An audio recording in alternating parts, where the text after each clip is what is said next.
खबरें जो आपको सीधे जोड़ती हैं हमसे, जिनका आपकी जिंदगी पर होता है सीधा असर। खबरों की वही तस्वीर,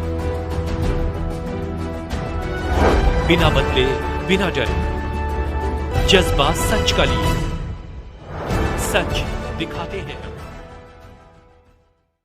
पप्पू यादव देवरा बंधौली गांव पहुंचे, पीड़ित ग्रामीणों से घटना की जानकारी ली, जिला प्रशासन से लगाई न्याय की गुहार। न्याय नहीं मिलने पर गांव में धरना पर बैठने का किया ऐलान। स्थानीय विधायक एवं सरकार पर जमकर बरसे डंडा।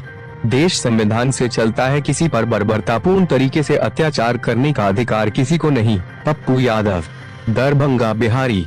मिथिलांचल की पावन भूमि कहे जाने वाले दरभंगा जिले के देवरा बंधौली में विगत 20 मई को लोकसभा चुनाव के दौरान स्थानीय जनप्रतिनिधि के इशारे पर 2 लड़कियों और 1 लड़के को बोगस वोटिंग के नाम पर पुलिस द्वारा उठा लिया गया। विरोध करने पर ग्रामीण पर अब पुलिस जुल्म ढा रही है। जब इसकी खबर बिहार के जननायक, गरीबों के मसीहा कहे जाने वाले पूर्णिया लोकसभा के निर्दलीय प्रत्याशी रहे राजेश रंजन उर्फ पप्पू यादव को मिली, तो पूर्व सांसद पप्पू यादव ने देवरा बंधौली गाँव में पीड़ितों से मिलने पहुँचे। पीड़ितों से मिलकर घटना की पूरी जानकारी ली।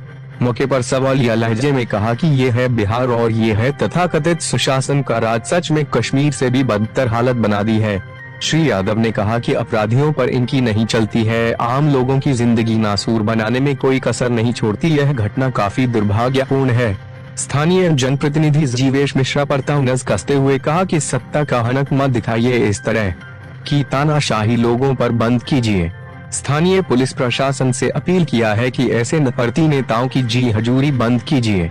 देश संविधान से चलता है, किसी पर बर्बरतापूर्ण तरीके से अत्याचार करने का अधिकार किसी को नहीं है। जरूरत पड़ी तो मैं इस देवरा बंधौली गांव में जुल्म के खिलाफ धरना दूंगा। जब तक न्याय नहीं मिलता है तब तक आंदोलन जारी रखूंगा। एक प्रेस वार्ता के दौरान पप्पू यादव ने इस घटना को लेकर क्या कुछ कहा। भारत टीवी 24 के ब्यूरो चीफ अजय गुप्ता पप्पू यादव की जुबानी देवरा बंधौली गांव से आपको सुनाते हैं। दरभंगा बिहार से अजय गुप्ता की रिपोर्ट। मेरा आग्रह है कि सीआरपीसी के तहत हम लोग काम करें। इस गांव में आतंक का माहौल जो है उसको जीने का अधिकार दें। हर बुजुर्गों के भीतर दहशत, और फातमी साहब और आरजेडी के नेताओं से आग्रह करेंगे, सिर्फ वोट मत लीजिए। जब अपनों पर जुल्म होना तो मरने की भी तैयारी करिए। अपनों से बड़ा कोई नहीं होता। ऐसी जिंदगी जी के क्या फायदा जब हमारे घर और परिवार के लोग ही दहशत में हो। ऐसी जिंदगी को खत्म कर देना चाहिए। और आरजेडी के नेताओं से कहूंगा जो पटना में बैठते हैं, ना तो आप छपरा गए और ना ही आप अस्पताल में गोली लगे लोगों को देखने गए, और ना ही इतने बड़े जुल्म में आए। आपका हेलीकॉप्टर एक बार इधर भी घूर जाए तो कम से कम आम लोगों के भीतर भय का वातावरण खत्म होगा। और फातमी साहब से आग्रह करेंगे, दरभंगा में आप यदि सोए हुए हैं तो आप इसी गांव में आके सोइएगा, तो अपने लोगों को ताकत मिलेगी। यही मेरा आग्रह है आपसे। और एसपी साहब, डीजी साहब से आग्रह है, ये गांव जनरल डायर के आतंक और जालियांवाला बाग से ज्यादा आतंक का माहौल है। हमारी माँ बहनों को जीने और बच्चियों को घर से निकलने, जो डर के माहौल में कैद है उसे निकलने दे। और जीवेश मिश्रा पर एफआईआर हो, और जो थाना प्रभारी लगातार इस तरह की घटना किए हैं, और आज भी जो घर तोड़ के जाया जा रहा है, घर तोड़ करके बिना वारंट के किसी के घर, उसको रोकने का प्रयास करें। बहुत बहुत धन्यवाद। में मुर्दाबाद किया गया। यदि कोई भूल हो गई होती तो उसे आतंकियों का व्यवहार करने का राइट ये सीआरपीसी और कानून में नहीं है। आप अपने ईगो के कारण कि मैं थानेदार हूं, मैं पुलिस हूं, मेरी वर्दी ही ताकत है। आपने जनता की भावनाओं को नहीं समझा और आप जुल्म कर दिए, जुल्म की सीमा पार कर दी आपने। इतना बड़ा जुल्म ये सही नहीं है।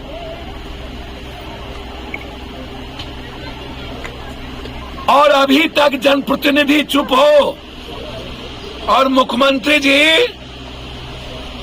सब बात की खबर रहता है और आपको इतनी बड़ी घटना घट गई इसकी खबर नहीं रहता।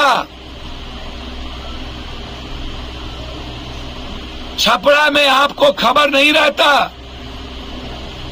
ऊपर से प्रेशर डाल दिए जाते हैं, छपरा के एसपी को बदल दिया जाता है रूडी के कहने पे। आज बारेबा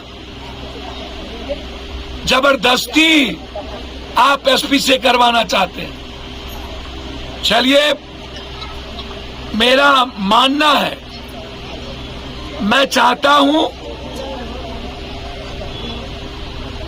24 आदमी पर आपने केस किया होगा, धारा 253 या 153 या और भी काम काज में दखल देने का चुनावी प्रक्रिया। आप वारंट ले आइए, वारंट सर्व करा दीजिए।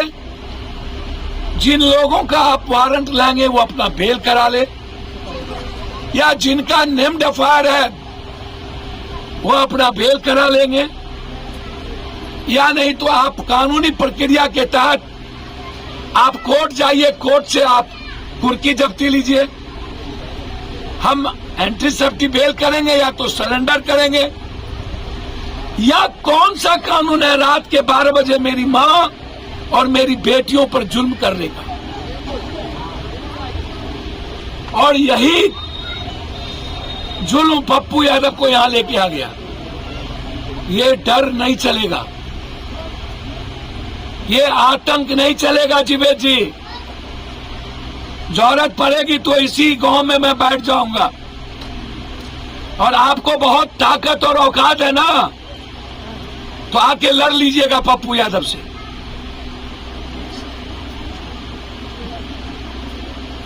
दुनिया में हमको भगवान उगवान का भी डर नहीं होता, इसीलिए याद रखिएगा आप, इस तरह का जुल्म बंद करवाइए। और मैं एसपी साहब, डीआईजी साहब से आग्रह करूंगा हाथ जोड़कर, आईजी साहब से, आप तो सबके हैं, डीएसपी साहब आप तो सबके हैं, आप तो न्याय कर दीजिए। आप तो कानूनी प्रक्रिया में आइए। सारे बच्चे डरे हुए हैं, कोई स्कूल नहीं जाता, घर से बेटियां नहीं निकलती। इतना बड़ा डर क्या मन पर बीतेगा उस बच्ची को? यही है लोकतंत्र। क्या इन लोगों को जीने का राइट नहीं है?